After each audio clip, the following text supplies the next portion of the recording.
Welcome to Madame Raven's. This way to the library.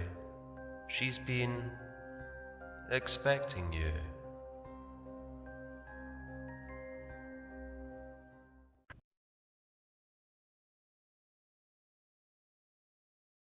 My guardian angel is a demon. By Thayeryan. I hope I pronounced that right.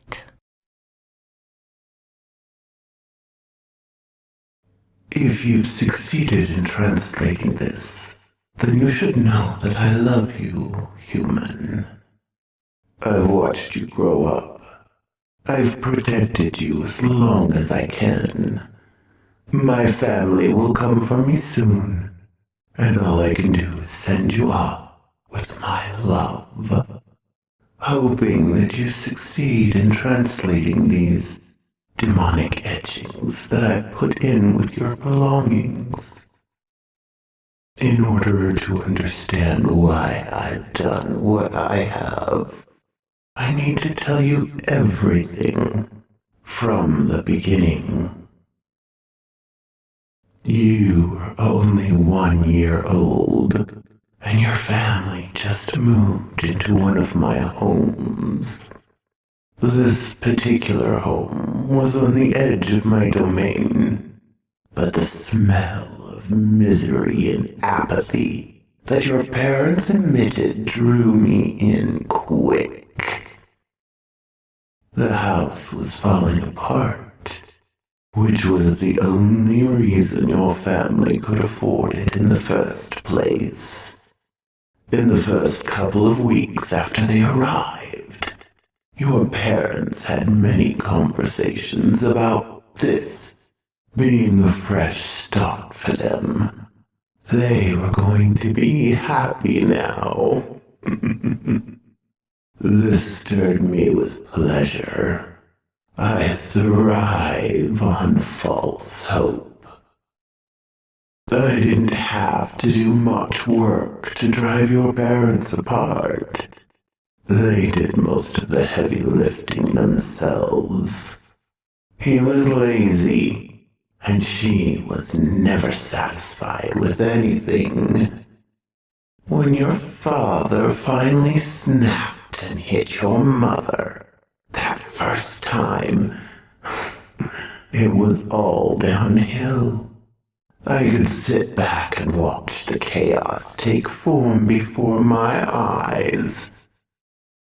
I'd been so caught up with my work, I'd barely paid any attention to you at all. I knew you were there, but you were too young to be manipulated directly. So I let your parents torture you with their poisonous perspective and inability to properly parent.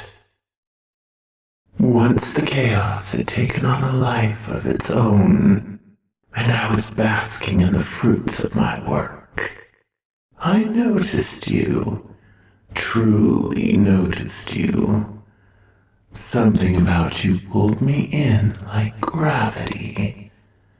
It was a late night in 1981, and through the pitch black of your room, I could see you, sitting up in your crib, looking directly at me. Humans never perceive my kind unless we will it, and we seldom do. I was unnerved, a feeling I hadn't experienced in centuries, if not longer. Formless, I stayed in place, looking into your eyes that never failed to meet my own. For the first time in several 100 years, I willed my physical form into your nursery. Your parents had been arguing in the next room, but I was no longer paying them any mind. through the stench of sulfur and other elements not of your world, you maintained eye contact with me, still without hesitation.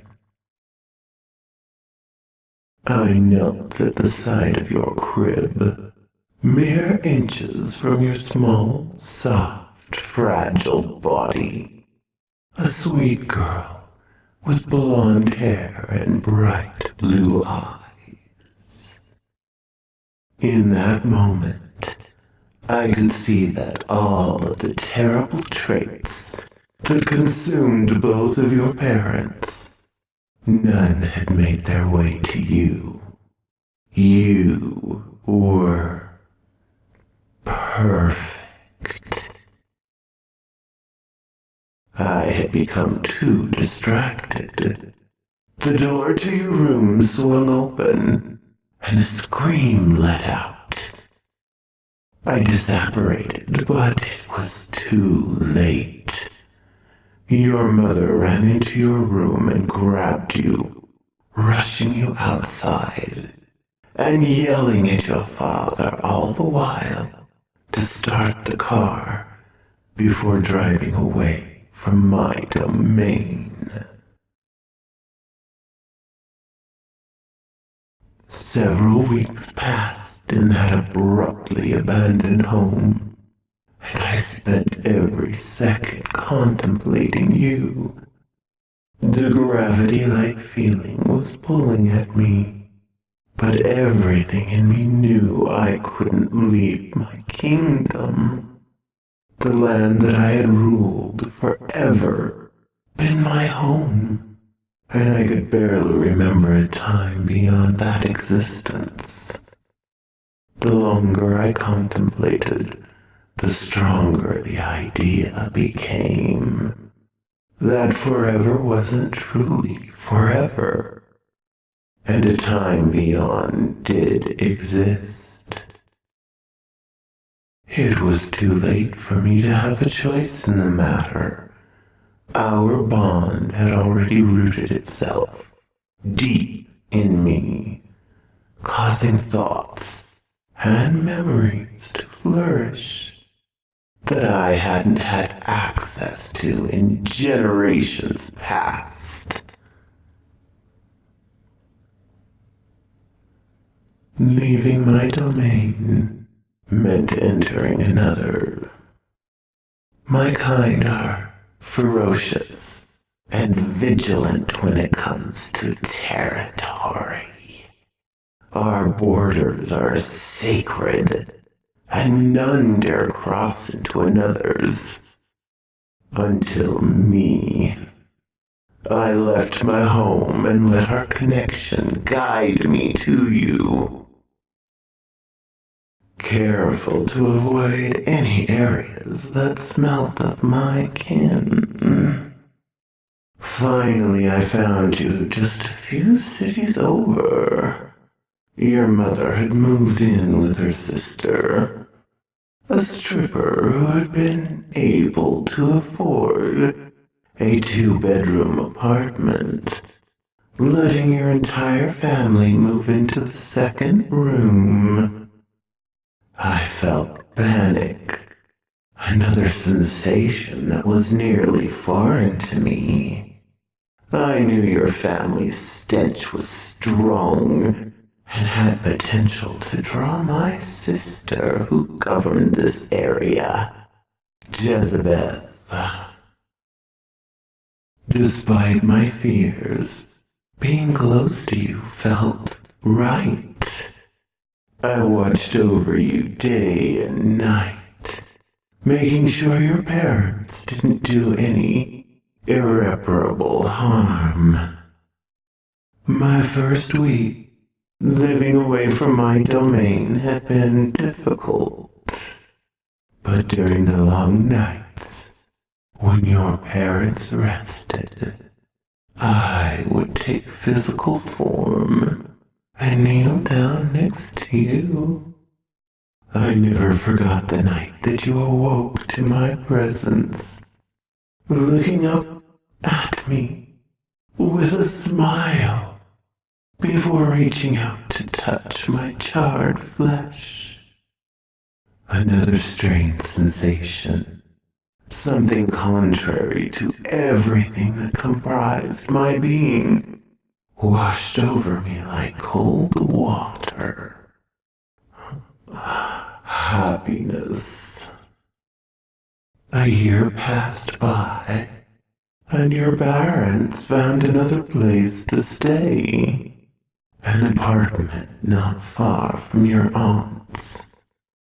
Only a couple of days passed in that place before the rampant abuse picked back up between your mother and father.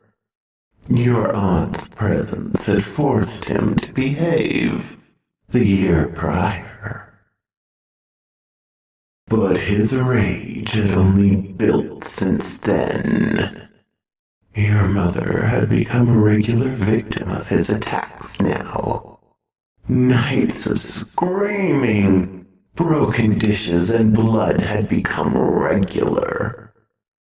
When you were alone, I sheltered you from their behavior.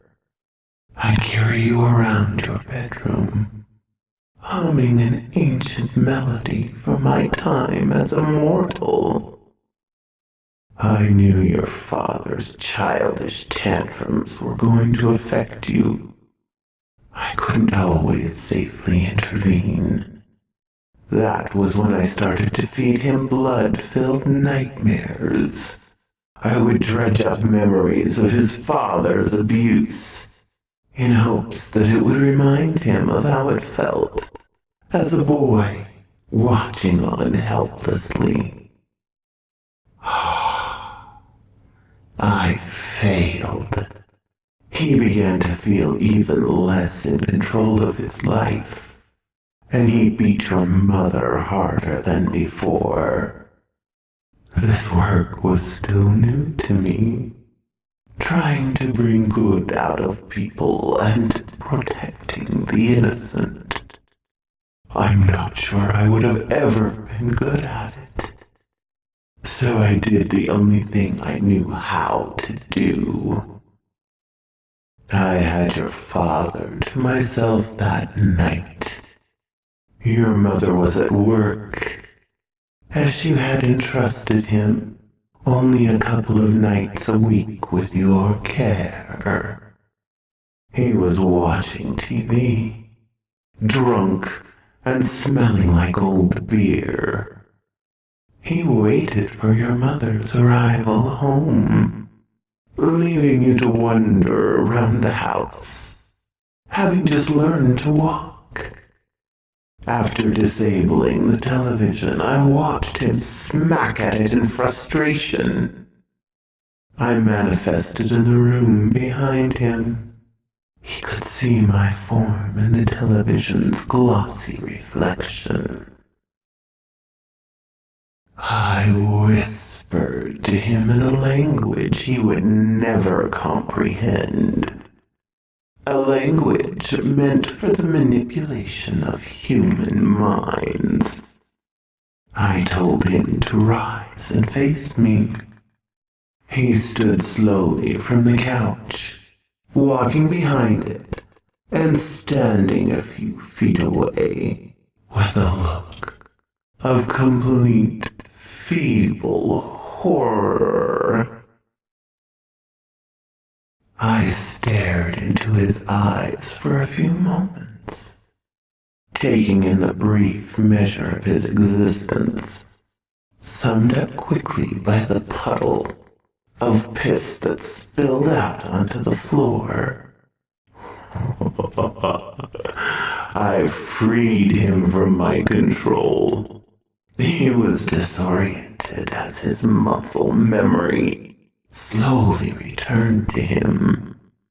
You were standing innocently in the kitchen, playing with a cupboard, when you let the door make a smack sound as it slid from your grasp. The sound shook him awake from the grip of fear, causing him to turn and run frantically out of the apartment. I picked you up, and we watched him from the window as he sprinted down the street.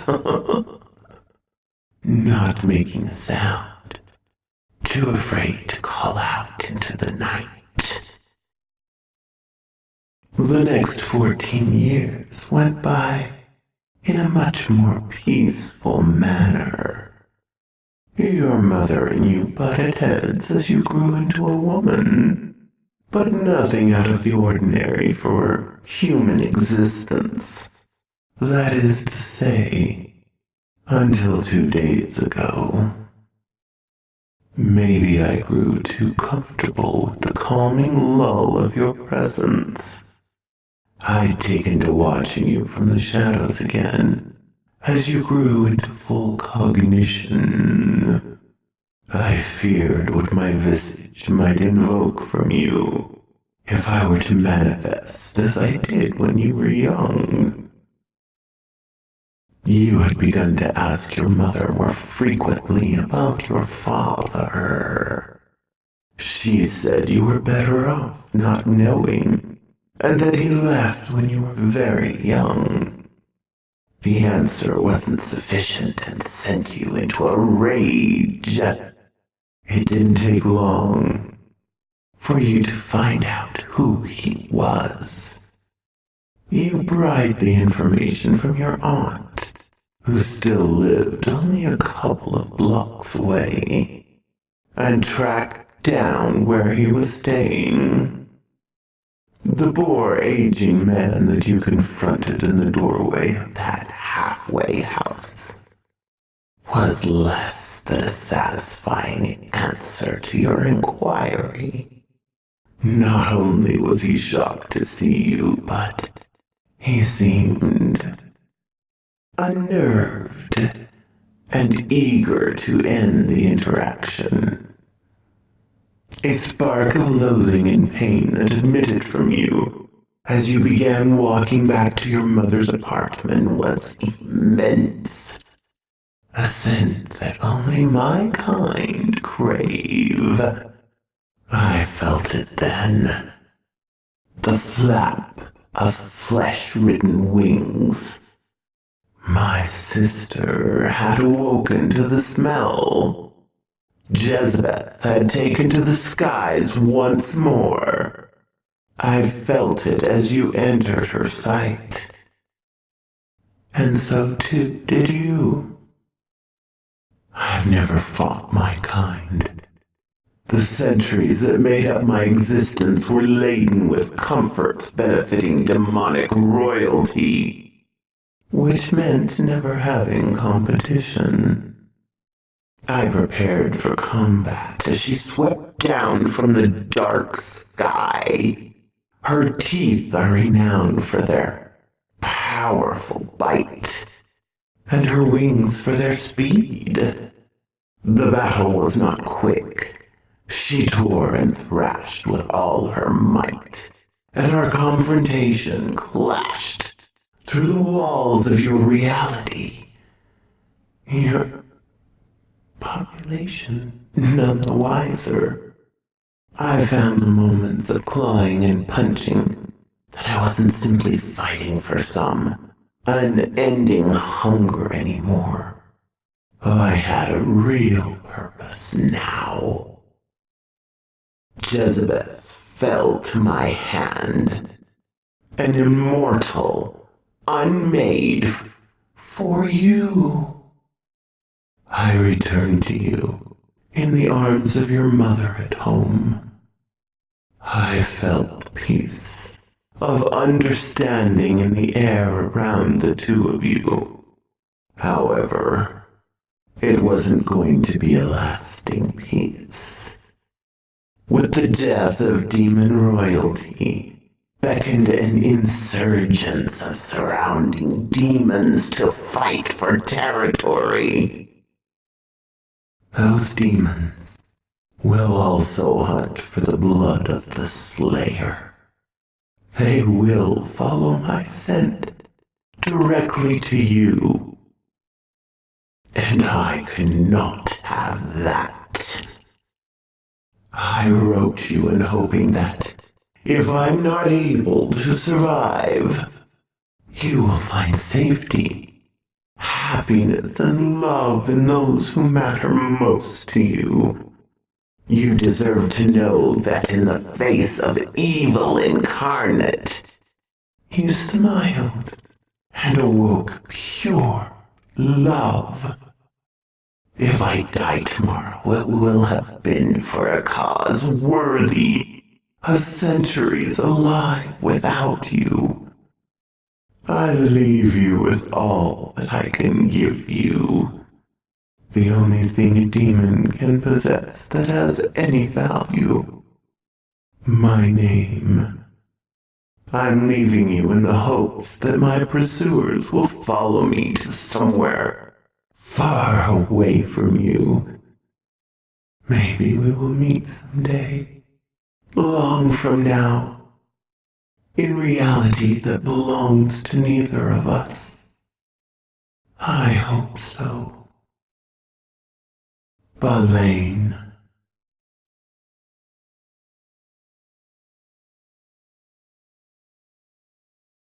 I did it. I'm 39 years old as of last week.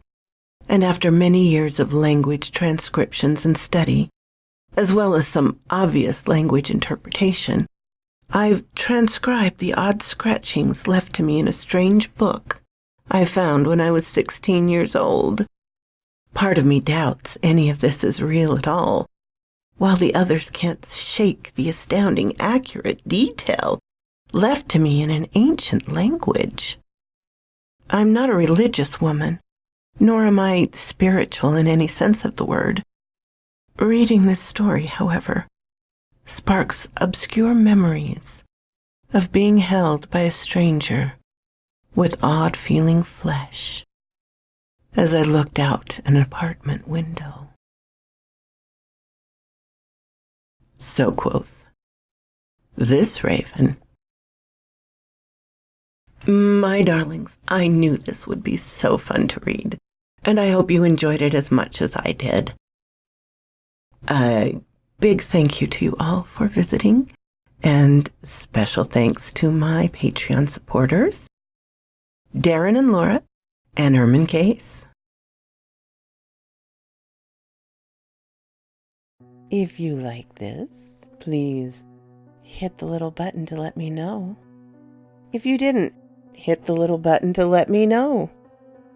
Leave a comment. I'm always glad to talk with you, my darlings.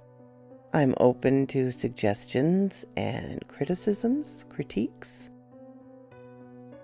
If you have not subscribed, please do so and ring the little bell so you know when to come up and see me. And I will talk to you next time, my darlings. Farewell.